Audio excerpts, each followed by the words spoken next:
ಯಶಸ್ವಿಯಾಗಿ ಅನುಷ್ಠಾನಗೊಳಿಸಿರೋದಕ್ಕೆ ಮಾತ್ರ ಇದು ಸಾಧ್ಯ ಆಗಿರೋದು. ದಯಮಾಡಿ ವೇದಿಕೆಯಲ್ಲಿ ಇರುವಂತ ನಮ್ಮ ಸ್ಥಳೀಯ ಸರ್ಕಾರದ ಜನಪ್ರತಿನಿಧಿಗಳು ಮತ್ತೆ ಟೀಚರ್ಸ್ಗಳು ಈ ನಮ್ಮ ಗ್ರಾಮ ಸಭೆಗಳ ಮಹತ್ವ ಮತ್ತೆ ಮಕ್ಕಳ ಕ್ಲಬ್ಗಳದ ಮಹತ್ವ ಏನು ಅಂತ ಅರ್ಥಬೇಕು. ಲಾಸ್ಟ್ ಟೈಮ್ ನಮ್ಗೆ ಎಷ್ಟು ನೋವಾಯ್ತು ಅಂದ್ರೆ ರಾಣಿ ಏನೋ ಪ್ರಚಾರ ತಗೊಂಡ್ ಬಂದಿದ್ದಾರೆ, ಪ್ರಚಾರಕ್ಕೋಸ್ಕರ ಮೈಕ್ ಇಟ್ಕೊಂಡು ಮಾತಾಡ್ತಿದ್ದಾರೆ. ನಾನ್ ನಿಜ ನಾನು ಪ್ರಚಾರ ಬೇಕಾದಷ್ಟು ವೇದಿಕೆಗಳಿಗೆ ಗೊತ್ತು, ಬಟ್ ನಾನು ಗ್ರಾಮ ಸಭೆಗೆ ಬಂದು ಪ್ರಚಾರ ಮಾಡ್ಕೋಬೇಕಾದಂತ ಅನಿವಾರ್ಯತೆ ಅಗತ್ಯ ಖಂಡಿತ ಇಲ್ಲ.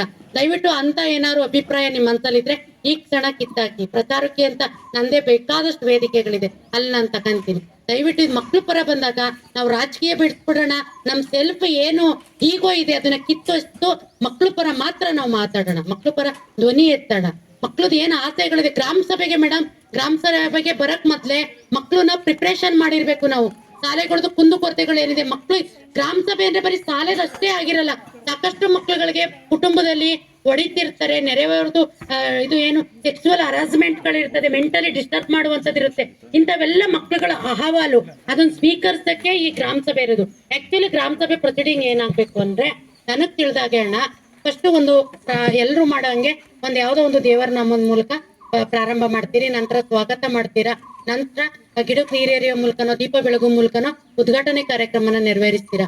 ಉದ್ಘಾಟನೆ ಆದ ನಂತರ ಸಭಾ ನೋಟಿಸ್ನ ವಾರ್ಷಿಕ ಏನು ವಿಶೇಷ ಮಹಾಸಭೆಗಳನ್ನ ನೀವು ಮಕ್ಳ ಗ್ರಾಮ ಸಭೆ ಮಹಿಳಾ ಗ್ರಾಮ ಸಭೆ ಮಾಡ್ತಿದ್ದೀರೋ ಆಹ್ವಾನ ಪತ್ರಿಕೆನ ಅಥವಾ ನೋಟಿಸ್ನ ನೀವು ಓದಿ ರೆಕಾರ್ಡ್ ಮಾಡ್ಬೇಕು ಫಸ್ಟ್.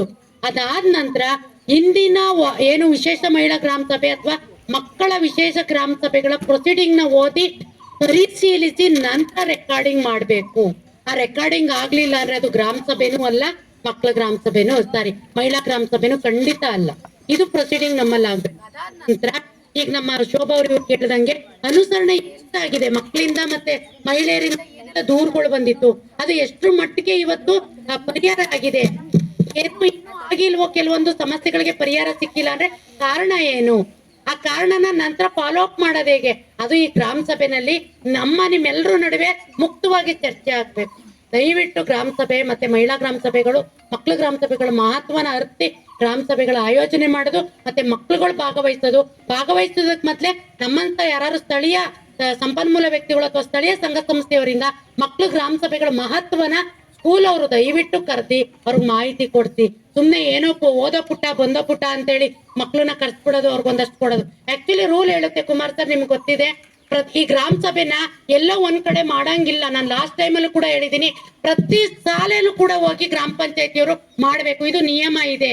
ತುಂಬಾ ಗ್ರಾಮ ಸಭೆಗಳು ನನ್ಗೆ ಗೆಸ್ಟ್ ಆಗಿ ಹೋಗ್ತಿರ್ತೀನಿ ಸ್ಪೀಚ್ ಮಾಡಕ್ಕೆ, ಬರೀ ಬಾಳೆಹಣ್ಣು ಬಿಸ್ಕೆಟ್ ಅಥವಾ ಒಂದು ಟೀ ಕಾಫಿ ಕೊಟ್ಬಿಟ್ಟು ಮುಗ್ತಾರೆ. ಖಂಡಿತ ಇಲ್ಲ, ಇದಕ್ಕೆ ಸಾವಿರಾರು ರೂಪಾಯಿನ ಖರ್ಚು ಮಾಡಕ್ಕೆ ಸರ್ಕಿ ಬಿಟ್ಟು ಆ ಅವಕಾಶಗಳನ್ನ ಬಳಸ್ಬೇಕು. ನಾವು ಕೇಳಲ್ಲ ಅಂದ್ರೆ ಅವ್ರಿಗೂ ಗೊತ್ತಾಗಲ್ಲ, ಅಥವಾ ಅವ್ರಿಗೆ ಗೊತ್ತಾಗಿರೋದನ್ನ ನಮ್ಗೆ ಹೇಳಕ್ಕೆ ಅವ್ರಿಗೆ ಟೈಮ್ ಇರಲ್ಲ. ಈ ತರದಾಗಿ ಏನಾಗ್ತಿದೆ, ಗ್ರಾಮ ಸಭೆಗಳು ಮಕ್ಕಳ ಗ್ರಾಮ ಸಭೆಗಳಾಗ್ಲಿ ಮಹಿಳಾ ಗ್ರಾಮ ಸಭೆಗಳಾಗಿ ಯಾವುದೇ ಯಶಸ್ಸನ್ನ ನಾವು ಇದುವರೆಗೂ ಕೂಡ ಕಾಣೋದಿಕ್ ಆಗ್ತಾ ಇಲ್ಲ. ಮೊನ್ನೆ ನಾನು ಸಿಒ ಮೇಡಮ್ ಹತ್ರ ಮಾತಾಡಿದೀನಿ, ಇಡೀ ಮಂಡ್ಯ ಜಿಲ್ಲೆನಲ್ಲಿ ಇರುವಂತ ಎಲ್ಲಾ ಗ್ರಾಮ ಸಭೆಗಳಿಗೆ ಅಂದ್ರೆ ಮಹಿಳಾ ಗ್ರಾಮ ಸಭೆಗಳಿಗೆ ಮತ್ತೆ ಮಕ್ಕಳ ಗ್ರಾಮ ಸಭೆಗಳಿಗೆ ವಿಶೇಷವಾಗಿ ನಮ್ಮ ಸಂಪನ್ಮೂಲ ವ್ಯಕ್ತಿಗಳ ತಂಡ ಇದೆ. ದಯಮಾಡಿ ನಮ್ಗೆ ಅನುಮೋದನೆ ನೀಡಿ ನಾವೆಲ್ಲಾ ಗ್ರಾಮ ಸಭೆಗಳಿಗೂ ಕೂಡ ಅಂದ್ರೆ ವಿಶೇಷ ಮಹಿಳಾ ಗ್ರಾಮ ಸಭೆ ಮತ್ತೆ ಮಕ್ಕಳ ಗ್ರಾಮ ಸಭೆಗಳಿಗೆ ನಾವು ಸ್ಪೀಚ್ ಮಾಡಿ ಗ್ರಾಮ ಸಭೆಗಳ ಮಹತ್ವನ ತಿಳಿಸ್ತೀವಿ. ಗ್ರಾಮ ಸಭೆನ ಫ್ಯಾಕಲ್ಟಿಗಳು ತಿಳಿಸ್ತಾರೆ, ನಮ್ಗೆ ಪಂಚಾಯತಿ ಗ್ರಾಮ ಸಭೆಗಳು ಬೇಡ, ವಿಶೇಷ ಗ್ರಾಮ ಸಭೆ ಅಂತ ಏನಿದೆ ಮಕ್ಳದು ಮಹಿಳೆಯರದು ಇವಕ್ಕೆ ನಾವು ಮಾಹಿತಿ ಕೊಡ್ತೀವಿ ಅಂತ ಹೇಳಿ ರಿಕ್ವೆಸ್ಟ್ ಮಾಡಿದೀವಿ. ಖಂಡಿತ ಅವ್ರು ಮಾತಾಡೋದಕ್ಕೆ ಅಂತ ಹೊರ ಕೇಳಿದ್ದಾರೆ. ನಮ್ಮ NGO ಅಸೋಸಿಯೇಷನ್ ಅವರು ಕೂಡ ಈ ನಿಟ್ಟಲ್ಲಿ ನಾವು ಕೆಲಸ ಮಾಡ್ತೀವಿ. ದಯವಿಟ್ಟು ಈ ನಿಟ್ಟಲ್ಲಿ ನೀವೆಲ್ಲರೂ ಕೆಲಸ ಮಾಡಬೇಕು. ಮುಂದೆ ನನ್ನ ಮಾತು ಬಂದಾಗ ನಾನು ಮಾತಾಡ್ತೀನಿ. ಅವಕಾಶಕ್ಕಾಗಿ ಧನ್ಯವಾದಗಳು. ಸಸ್ಯಣ್ಣ ದಯಮಾಡಿ ಡಾಕ್ಯುಮೆಂಟ್ ಸಮೇತ ಬಂದಿದ್ದೀನಿ. ಏನಿವತ್ತು ಬೇಟಿ ಪಡಾವೋ ಬೇಟಿ ಬಚಾವೋ ಇದನ್ನ ಮಾಡಿರುವಂತದ್ದು ಮಂಜುಳಾ ಮನೋಹನಹಳ್ಳಿ ಅಂತ ನನ್ನ ಫೇಸ್ಬುಕ್ ಫ್ರೆಂಡು. ನಾನು ಖುದ್ದಾಗಿ ಅವಳನ್ನ ಹಲವಾರು ಬಾರಿ ಭೇಟಿ ಮಾಡಿದ್ದೀನಿ. ಈಗ ಹೈಕೋರ್ಟಲ್ಲಿ ಅಡ್ವೊಕೇಟ್ ಆಗಿದ್ದಾಳೆ. ಈ ಥರ ಸಾಮಾನ್ಯ ಗೌರ್ಮೆಂಟ್ ಸ್ಕೂಲಲ್ಲಿ ಓದಿದಂಥ ಹೆಣ್ಮಕ್ಳು ಪ್ರಧಾನಿಯವ್ರ ಮುಂದೆ ಏನು ಮಕ್ಕಳ ಕ್ಲಬ್ಗಳಿದೆ, ಇವತ್ತೆಲ್ಲ ನಾವು ಬರೀ ಕಟ್ಔಟ್ ಹಾಕಿ ಅಥವಾ ಒಂದು ಸೀಟಲ್ಲಿ ಹಾಕಿ ತಗ್ಲಾಕ್ಬಿಡ್ತೀವಿ ನಾವು.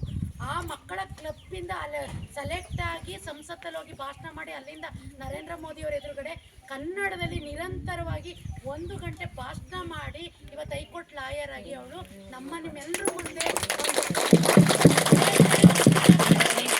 ತುಂಬ ಮಹಿಳೆಯರ ಪರ ಮಕ್ಕಳ ಪರ ಅಡ್ವೊಕೇಟ್ ಆದರೂ ಕೂಡ ನಿಮ್ಮೆಲ್ಲರ ಪರ ಅವಳು ಧ್ವನಿ ಎತ್ತುತ್ತಿದ್ದಾಳೆ. ನಿಮ್ಮ ಥರ ಸಾಮಾನ್ಯ ಸ್ಟೂಡೆಂಟ್ ಅವಳು.